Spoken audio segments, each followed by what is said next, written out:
Olá pessoal, tudo bem? Eu sou o Marco do Projeto Sequoia Alagoas, como é que vocês estão? Espero que estejam todos bem, né pessoal? Estamos vivos, graças a Deus. Sejam muito bem-vindos ao curso de Gestão para Auxiliar na Produção Industrial. Essa é a videoaula de número 5, tá pessoal? Ontem a gente parou na videoaula número 4, hoje é a videoaula número 5. Nós vamos ter 3 videoaulas, cada videoaula tem uma duração de 15 minutos, tá bom? Nós estamos na folha 12 da apostila e lembrando que a apostila tem 60 folhas, ok?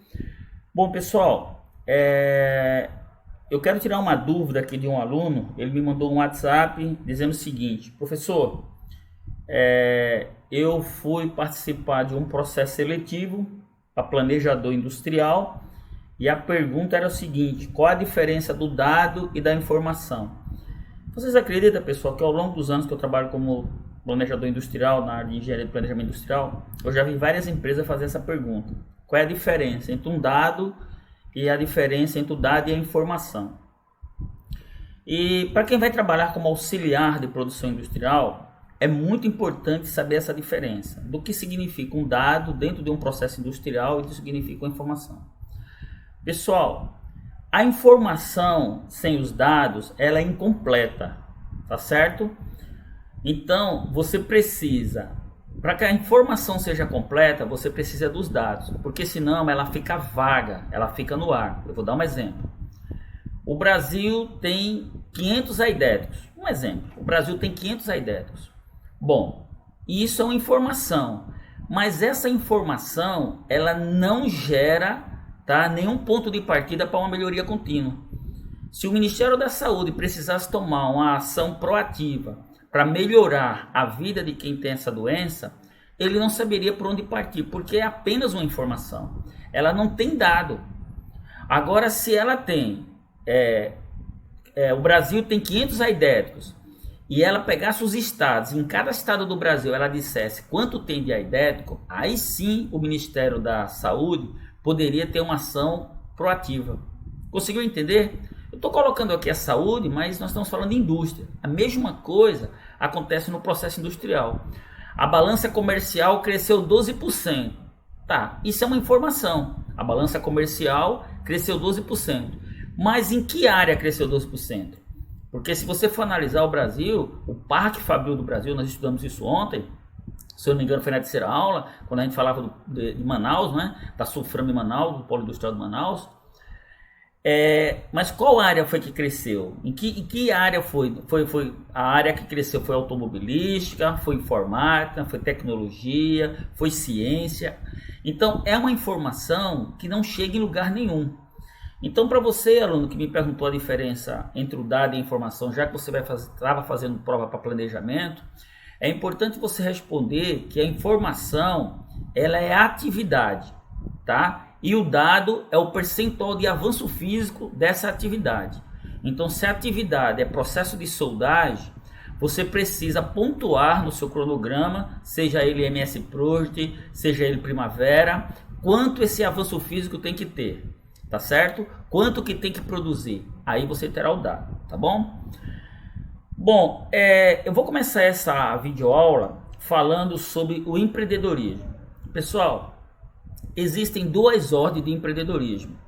Nós temos o empreendedorismo de ordem comportamental e nós temos o empreendedorismo de ordem financeira, ou seja, aquele empreendedorismo que nós montamos empresas, que nós fazemos para ganhar dinheiro.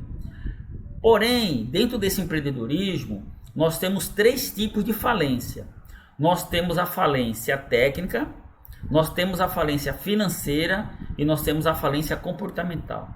Para você chegar na falência financeira, primeiro você passa pela falência comportamental, depois você chega na falência técnica e só assim você chega na falência financeira. Muitas empresas fecham as portas com os bolsos amarrotados de dinheiro, muito dinheiro. E falando nesse processo, eu trouxe aqui o nome de alguns homens que depois de Jesus Cristo foram os homens mais importantes do empreendedorismo no mundo, tá? Eu sou fã desses homens, gosto muito deles. Eu separei 3 do Brasil e separei 6 dos Estados Unidos. Então, na minha lista aqui, os homens mais importantes... Olha, pessoal, tem vários homens importantes no empreendedorismo americano. Mas, por exemplo, Steve Jobs é um homem muito importante no empreendedorismo americano, fez uma das maiores empresas do mundo, mas ele tinha a seu favor a tecnologia. Eu estou falando de homens que eles fizeram coisas, como por exemplo, John D. Rockefeller, que para mim é o pai do combustível, é o pai da gasolina, é o homem que inventou o querosene. Esse cara, ele desenvolveu uma refinaria de petróleo sem tecnologia nenhuma, pessoal, tudo na porrada. Então esses caras fizeram. Hoje você chega nos Estados Unidos, você encontra as grandes obras que esses homens fizeram. Então você tem aqui Thomas Scott, que foi da área da metalurgia, J.P. Morgan, que foi da área das finanças, você tem Vanderbilt, que foi da área dos trens, você tem R. Ford, que foi da área automobilística, você tem Thomas Edison, que foi de ciências e tecnologia, e você tem John D. Rockefeller, que foi da área petroquímica. Esses homens movimentaram o mundo, pessoal. Os Estados Unidos é o que é hoje, graças a esses homens. E aqui no Brasil, nós temos 3 homens que foram muito importantes também. Nós temos o Martinelli, nós temos o Giller e nós temos o Matarazzo, tá certo? Então, esses 3 homens aqui no Brasil foram homens muito importantes. Professor, por que o senhor, num curso de gestão para auxiliar de produção industrial, está falando desses homens de empreendedorismo? Porque eu penso assim, você hoje pode até ser um auxiliar de produção, está se preparando para ser um auxiliar de produção. Isso não quer dizer que você tem que morrer como auxiliar de produção, tá certo? É como eu disse, 3 tipos de falência: a falência técnica, a falência comportamental e a falência financeira.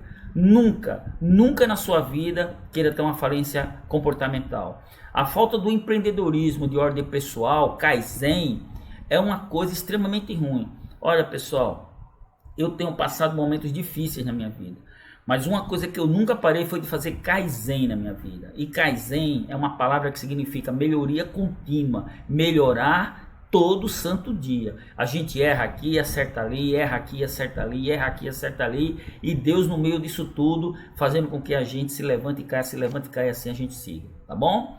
Então, esse é o motivo. Você está fazendo um curso de gestão para auxiliar de produção industrial. Isso não quer dizer que daqui a alguns anos você não possa ser um engenheiro de produção. Você não possa estar produzindo algo dentro da sua própria empresa.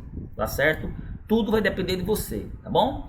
Então, vamos continuar aqui com a nossa aula. No Brasil, a construção de Brasília na década de 1950 teve homens e máquinas trabalhando 24 horas por dia na execução de um projeto ousado para a época.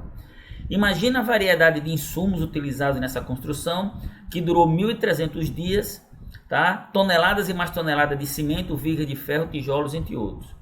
Isso sem contar a estrutura de transporte necessária para movimentar tanto os insumos como os trabalhadores na cidade que ainda nem existia. Eu, para ser muito sincero a vocês, eu acho que construir Brasília foi um grande erro. Eu tenho isso como opinião. Eu acho que o governo brasileiro não tinha que ser concentrado em apenas um único lugar. Ele tinha que ter sido pulverizado em todos os estados. A gente mesmo aqui tem um estado do Nordeste, eu estou aqui no estado de Alagoas. O nosso estado aqui precisa de muito investimento. Se aqui tivesse uma parte de Brasília aqui dentro de Maceió, com certeza o estado de Alagoas seria um estado muito mais desenvolvido. Se a gente tivesse, por exemplo, os ministérios, algum ministério aqui, algum outro ministério na Bahia, algum outro, sabe, fosse pulverizado. Eu não conheço Brasília, tá, pessoal? Brasília, para mim, eu só passava lá assim para trocar de aeronave, de avião, descer no aeroporto e tal. Não conheço mesmo, assim, não tenho nenhuma vivência. Mas eu sempre achei um exagero ter construído aquela cidade. Eu acho que na época que foram fazer Brasília, deviam ter pensado em dividir a gestão pública brasileira, né, dentro do Brasil. Ou seja, cada estado nosso ter pego uma parte de alguma coisa, e o Brasil poderia ter outra cara, tá certo? Isso é o que eu penso, tá? Mas não quer dizer que seja a forma correta. Como nós estamos numa democracia, e eu também não estou fazendo nenhuma crítica destrutiva, é apenas a minha opinião, vendo que Brasília concentra muita renda e essa renda poderia ser distribuída muito bem entre os estados brasileiros, tá certo? Isso é uma opinião minha, tá, pessoal? Então nós temos aqui, quando nós falamos de produção, nós temos aqui artesanato, manufatura, maquinofatura industrial. Então artesanato, energia humana com emprego de ferramentas rudimentares. Aqui no nosso estado de Alagoas, a gente quando vai para Penedo, Piaçabuçu aqui, já ainda aqui saindo para o estado de Sergipe, a gente encontra muitas lojas de artesanato. Manufatura, energia humana com o emprego de máquinas muito simples, a qualidade do produto não obedecia a um padrão uniforme. Casa de farinha, uma boa parte das máquinas, né, em alguns lugares onde tem casa de farinha, são máquinas rudimentares. E a maquinofatura indústria, energia de máquinas, tá certo? Vamos falar, por exemplo, de uma caldeira a vapor. Aí aqui no artesanato, o ambiente de trabalho é a oficina que em geral funciona na própria casa do artesão. É uma atividade individual familiar ou de pequenos grupos de pessoas em que o proprietário dos meios de produção também trabalha. Na manufatura, a produção em grandes oficinas não mais domiciliar. Início da divisão do trabalho, cada trabalhador realiza uma tarefa ou parte da produção. Trabalho destinado a um mercado maior com o objetivo de dar lucro. As instalações, a matéria-prima, comercialização dos produtos e seu transporte ficava a cargo do capitalista, dono da produção manufatureira. E falando aqui de maquinofatura, indústria, nós temos a produção nas fábricas, grande divisão e especialização no trabalho, maior desenvoltura e rapidez com resultados seguindo um padrão, pouca exigência de qualificação operária, tá certo? Bom, vamos falar um pouco agora sobre administração científica. É muito importante, você que está fazendo um curso de ação para auxiliar de produção industrial, você começar a entender como tudo é constituído dentro de um processo de produção. Então, na administração científica, as modificações no sistema de produção na Revolução Industrial foram os embriões de uma segunda grande revolução na área da administração.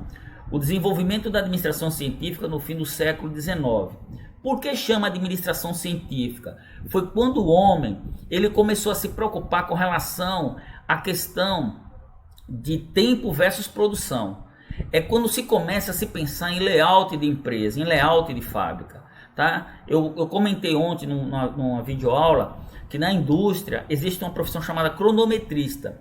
Cada atividade tem que ser cronometrada para quando a empresa vai assumir um compromisso de produzir algo, ela tenha o lead time de cada atividade, o tempo total para a atividade, tá certo? Então, antigamente não se tinha esse processo. Era tudo muito bagunçado, tudo muito espalhado, se dava, os layouts das empresas não existiam. Até que Henry Ford vem e enxerga as linhas de produção, mas a gente vai falar isso lá na frente.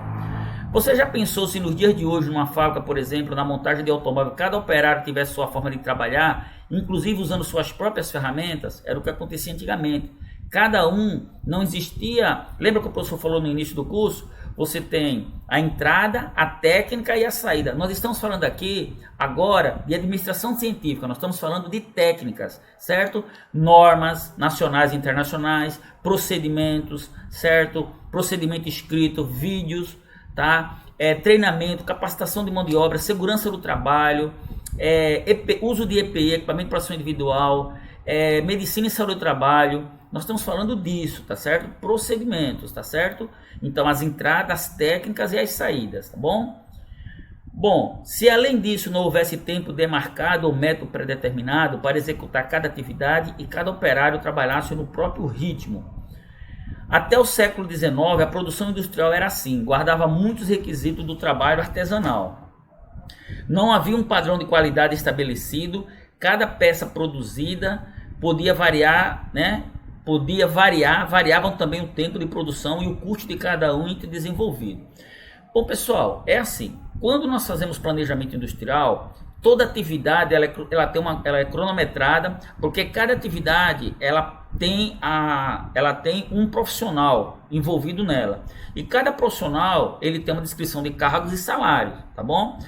Eu vou fazer o seguinte, o professor vai encerrar essa videoaula, tá? Porque já deu 14 minutos e a gente volta na videoaula de número 6 falando sobre isso, tá bom, pessoal? Então, a gente volta daqui a pouco. Um abraço, tchau.